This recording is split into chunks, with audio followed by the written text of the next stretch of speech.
Just me. 6 o'clock. The supervisor doesn't get here till 7, so that's fine. I don't know where the other guys are yet. But I made coffee, turned on all the lights, opened the door, changed out the paper roll towel, and just gonna sit in my truck. Because it's comfortable. And it's warmer. Better seat, actually. Not really warmer. Charge my phone, just sit here and chill for a minute.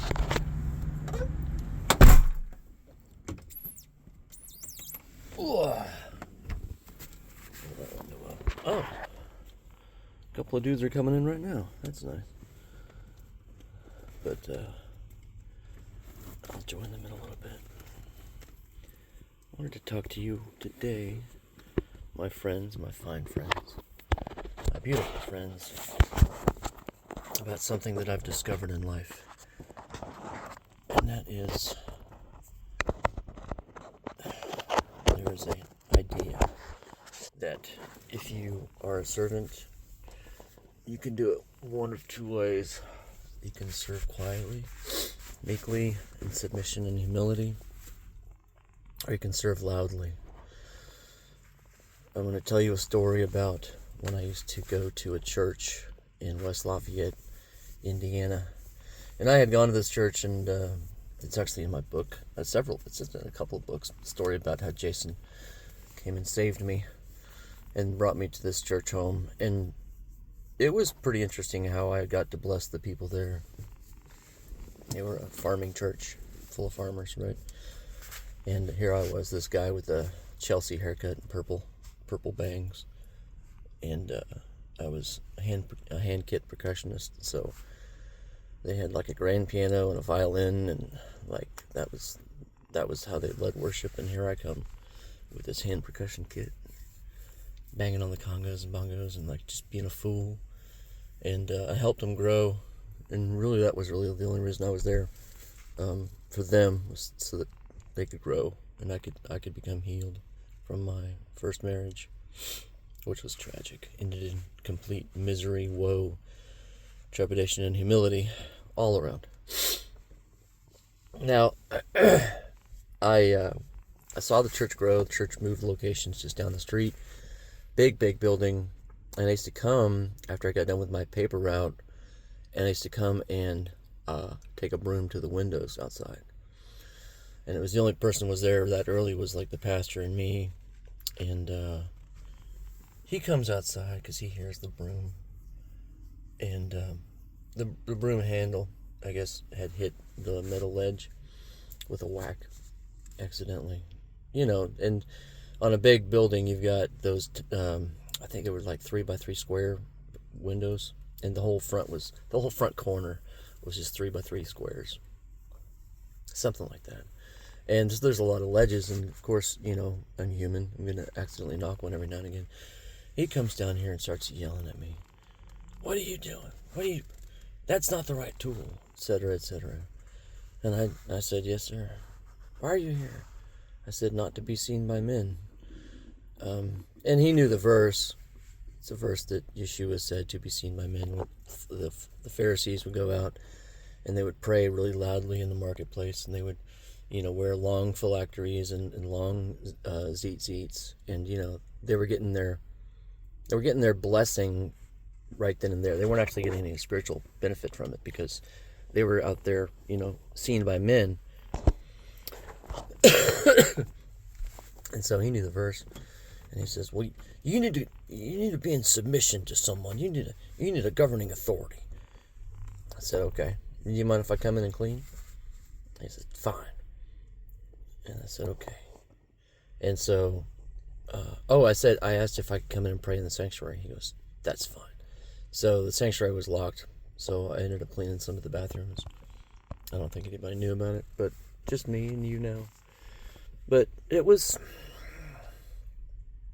I went in and I attended the service after someone unlocked the doors to the sanctuary.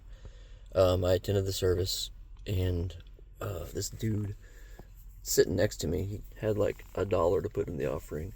I had $20. I had a 20 or a 50. And I said, hey, how about I give this to you and bless you, and then you could give to the ministry and bless the ministry. That way we both get blessed twice. Or the blessing is twice because we're given 50. And he said, sure. So he traded my $1 bill for his 50, or I traded my $50 bill for his $1 bill. Maybe it was a 20. Anyway, and then the pastor comes up and he has this big political fake smile, and says, bless you, and shakes my hand. I said, bless you too. And that was the last time I ever talked to him or saw him or went to that church. There's a couple of guys walking in. So I'm not the only one here now. I had to wait for a minute. But we have the opportunity to serve quietly, or we can serve publicly and get the appreciation then and there. And you know what's better, you guys? What's better is to get the appreciation quietly, without anyone knowing. There's that idea in Scripture that says, don't let your right hand know what your left hand is doing when it comes to giving. And I think that's a really applicable Scripture when it comes to serving, because I'm giving my time, I'm giving my energy to clean something no one else is going to clean. Like I'll clean something random here at the work environment. No one sees it. But like a week later, the supervisor will come up to me. Hey, did you clean that area? Yeah. He goes, man, I've been meaning to get to that. Thanks. And he'll tell me privately. He says, you're the only one that does the stuff that I used to do all the time. I said, well, his name is Mike. I said, well, Mike, not only do I get a paycheck, but I get to bless you, so that I get paid twice. And he grew up in a Pentecostal church, so he kind of knows what I'm talking about, but not really. But he kind of gets what I'm doing. Just blessing someone with just no reciprocity in sight, right? That's a cool tree. Because I'm talking. That's a cool looking tree. It's dead as heck, and it's gonna fall in the building, but that's okay. Anyway, oh, now I can't see anything. What's going on? I'll just keep it zoomed in on the tree, I guess. Where's my coffee? There we go. So, giving, and I'm huge on giving. I get the Bible passages mixed up all the time, but Yeshua and Malachi and several other places talk about giving. Given it shall be given unto you, pressed down, shaken together, running over, shall men give unto your bosom. For the same manner that you give shall be given back. So some seek praise right then and there. Oh yes, nice coffee, good coffee. I don't seek praise. I'll get praise from my Father in heaven. I'll get praise when I go away. People will know in the great hereafter how they were blessed by me. And I don't need it now. I don't ever need it then either, really. I'm doing it not for them, but I'm doing it for me. Well, okay, I am doing it for them, but I don't need them to know that that's how they were blessed. Like, I guess I could up my game, right? I could start doing more. I could start leaving little presents and packages and bringing things in. But then they would know it was for me. But cleaning something? That's like the ultimate. Because no one wants to clean, evidently. But I'll clean. I'll clean silently and quietly. I just uploaded my last video onto my Let Go of Being Stupid Breadcrumbs YouTube channel. And I'm also uploading to Instagram, Facebook, TikTok, and Scoops. My last video was about people driving crazily in the morning. I'm like, you know what, just do it. Just drive normal.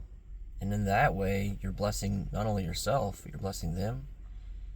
And yeah, I'm slower in the morning. I'm not a grandpa slow, but at the same time, I'm slower. 10-minute video about why I changed out the paper roll towel and made the coffee this morning.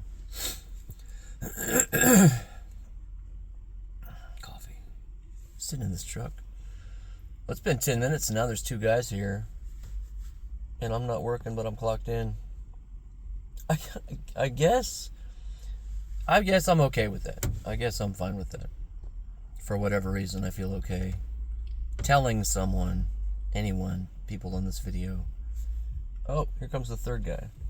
And then just the supervisor. He'll get here in an hour.